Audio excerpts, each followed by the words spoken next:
안녕하세요, 행복인들. 오늘은 우리 시대 직구를 잘 날리는 직구 철학자 강신주의 책을 조금 읽어볼 거예요. 강신주 박사님의 많은 책 중에서 철학이 필요한 시간에 작가의 말을 읽어볼게요. 저자는 나의 시는 유리병 편지와 같다는 독일 시인 파울 첼레만을 인용했어요. 유리병 편지가 어떤 것인지, 어떤 역할을 하는지 우리 모두 알아봐요. 자, 읽을게요. 저는 책을 읽는 독자이면서 동시에 책을 집필하는 저자이기도 합니다. 그래서 그런지 저는 책이란 무엇인가에 대해 자주 생각하는 편입니다. 어린 시절부터 저는 책이란 알지 못하는 누군가로부터 받은 편지와 같다는 생각을 자주 하곤 했습니다. 지금도 그렇지만 서점에 들러 새롭게 출간된 책들을 뒤적이다가 제 마음을 동요시키는 책을 만나는 경우가 있습니다.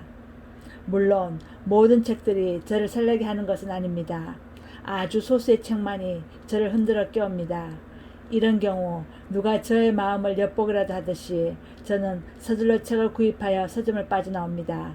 그리고 조용한 카페에 가서 커피를 마시며 한 장 한 장 두근거리는 마음으로 책장을 넘기곤 합니다. 삶의 고뇌가 쌓인 만큼 타인의 고뇌가 읽힌다고 했던가요?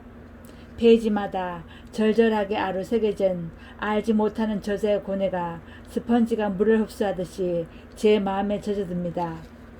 저자는 천년 전의 사람일 때도 있고 어느 경우에는 저와 같은 시대에 살고 있으나 아주 먼 곳에 살고 있는 사람일 때도 있습니다.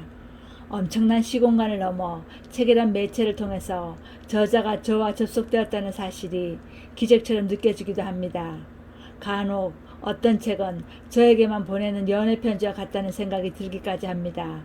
파울 첼란이라는 시인은 이렇게 말했던 적이 있습니다. 자신의 시는 유리병 편지와 같은 것이라고 말이죠. 파울 첼란은 독일 시인인데 1920년에 태어나서 1970년에 죽은 시인이에요. 부모님이 아우슈비츠 수용소에서 돌아가셨거든요. 1970년에, 그러니까 이 시인이 50살 되던 해에 강물에 뛰어들어서 자살을 해요. 아주 먼 곳에서 누군가는 외로움을 느낍니다. 물론 그의 외로움은 자신의 속내를 전해줄 사람이 없기 때문이지요. 마침내 그는 자신의 속내를 정성스레 글로 옮겨서 유리병에 담습니다. 바람이 바다 쪽으로 부드럽게 부는 날, 마침내 그는 유리병을 힘껏 바다에 던집니다. 먼 바다로 흘러가서 보이지 않을 때까지 그는 유리병을 지켜봅니다.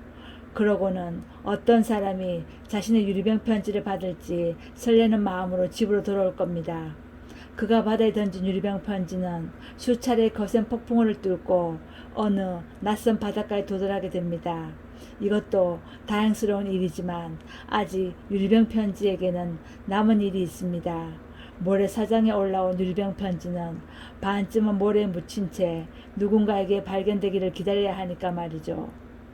유리병 편지는 누군가에 발견되는 것에 만족할 수가 없을 겁니다. 편지를 보낸 사람이 진정으로 원하는 것은 자신의 편지가 누군가의 삶과 마음을 동요시키는 것이기 때문이지요. 만약 그렇지 않다면 오디세우스와 같이 험한 바다를 방황했던 유리병 편지는 자신이 도달해야 할 곳에 이르지 못했다고 할 수 있습니다. 이렇게 사라진 유리병 편지는 얼마나 많을까요? 모든 것은 자신을 필요로 하는 사람을 만났을 때에만 그 빛을 발할 수 있는 법입니다. 결국 유리병 편지는 편지를 보낸 사람과 편지를 받은 사람이 마음과 마음으로 연결될 때만 자신의 존재 이유를 실현할 수 있는 것이지요. 지금까지 저는 수많은 유리병 편지를 받았습니다. 발신자는 스피노자, 장자, 나가르주나, 원효 등과 같은 철학자였습니다. 매번 편지를 받아 펼쳐볼 때마다 저의 고독과 외로움은 경감되었을 뿐만 아니라 저는 인간적으로 성장할 수가 있었습니다. 그 편지들을 통해 제 사유와 삶이 외롭지만은 않다는 위로를 받았으며 동시에 제 속내를 표현하는 관점이나 기법도 아울러 배울 수가 있었기 때문입니다. 이제 저는 그들로부터 받은 행운을 다른 사람들에게도 전하기 위해서 오늘도 조심스럽게 편지를 적습니다. 그러고는 정성스레 유리병에 담을 겁니다. 가끔 저의 책들이 서점 서가에 꽂혀 있는 것을 부끄러운 마음으로 보곤 합니다. 과연 어떤 사람이 저의 유리병 편지를 꺼내 읽어볼까요? 그 사람도 저와 마찬가지로 들뜬 마음으로 책장을 넘겨보게 될까요? 어때요? 저자는 자신의 속내를 정성스레 글로 옮겨서 유리병에 담는다고 했죠. 바람이 바다 쪽으로 부드럽게 부는 날 마침내 그 유리병 편지를 힘껏 바다에 던지면 누군가 그 유리병 편지를 받아서 펼쳐서 읽어보고 그리고 삶이 바뀐다고 얘기했죠. 저자 강신주 씨는 책을 작가가 띄운 유리병 편지라고 말하죠.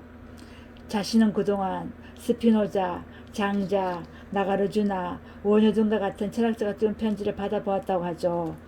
매번 편지를 받아 펼쳐볼 때마다 강신주 씨의 고독과 외로움이 경감되었다고 하죠. 그리고 인간적으로 더 성장했다고도 하죠. 행복이님들은 유리병 편지를 쓰는 사람이세요? 아니면 유리병 편지를 받는 사람이세요? 유리병 편지를 쓰는 사람이면 정성스럽게 편지를 한자 한자 쓰시고, 편지를 받는 사람이면 그 편지를 찬찬히 읽어보세요. 저는 제가 하는 방송이 이 동영상이 유리병 편지와 같다고 생각해요. 제가 한자 한자, 한 말 한 말 정성스럽게 해서 방송을 보내면 유리병 편지를 누군가 받아보겠죠. 받아보고 만족해 하시는 분들도 있을 거고 만족하지 않는 분들도 있을 거예요. 저는 저의 유리병 편지를 받으시는 분들이 만족하셔서 기뻐하시고 그리고 위로를 받으셨으면 좋겠어요. 행복이님들, 제 유리병 편지가 행복이님들 마음에 드나요? 마음에 들었으면 좋겠어요. 행복이님들 사랑합니다.